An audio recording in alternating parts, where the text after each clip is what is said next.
Bonjour, ici Mélanie Carter et bienvenue à Parlons Commerce. Une bonne occasion, c'est vital pour un entrepreneur. Nous avons tous cette même montée d'adrénaline lorsque notre instinct se réveille et que nous pensons « ça, c'est une excellente occasion ».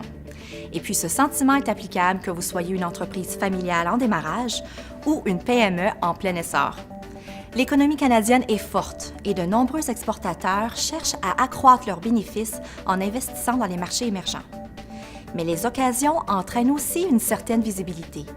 Alors, comment savoir si l'expansion à l'étranger est la bonne décision? Eh bien, pour commencer, considérons ces 4 questions clés.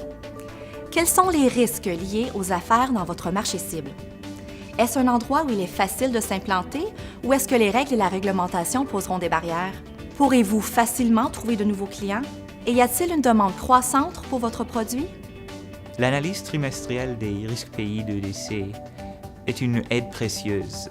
Nous examinons une grande variété de variables de risque, allant de la violence politique aux restrictions monétaires. L'indice de la facilité de faire des affaires de la Banque mondiale est également utile. Il répond à des questions très importantes.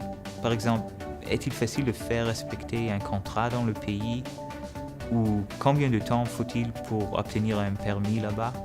En ce qui concerne les prévisions de la croissance économique dans un pays, EDC fournira dans quelques mois ce genre de données dans un nouvel outil, l'index des occasions d'affaires. Les exportateurs peuvent également trouver des prévisions de croissance économique de tous les pays du monde dans la publication Perspectives de l'économie mondiale du FMI.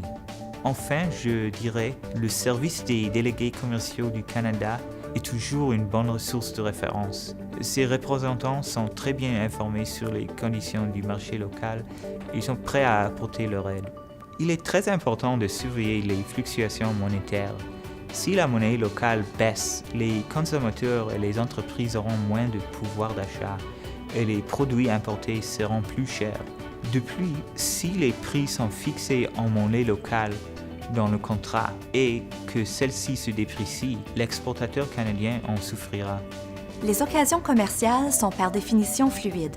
Voici donc une question importante à se poser. Quelle est la stabilité de l'environnement politique dans ce marché? EDC peut aider à répondre à cette question. Comme John l'a mentionné, l'analyse trimestrielle des risques pays d'EDC examine plus de 100 marchés. Nous évaluons des facteurs tels que la violence politique. Quelles sont les menaces de terrorisme ou de révolution? Qu'en est-il des expropriations de la part des gouvernements locaux ou des restrictions sur le transfert de devises étrangères à l'intérieur ou à l'extérieur du pays?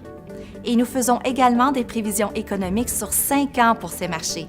Se développent-ils ou sont-ils en décroissance? Les exportations canadiennes devraient augmenter de 5 % cette année. C'est donc une bonne période pour les entrepreneurs ambitieux. Mais même si une occasion vous semble très intéressante, assurez-vous également de faire preuve d'une certaine prudence. On dit que le diable est dans les détails, et ce sont souvent les choix prudents qui mènent aux plus grandes récompenses. C'est tout pour cette édition de Parlons Commerce, ici Mélanie Carter. Merci de nous avoir écoutés et rappelez-vous, continuons de parler commerce.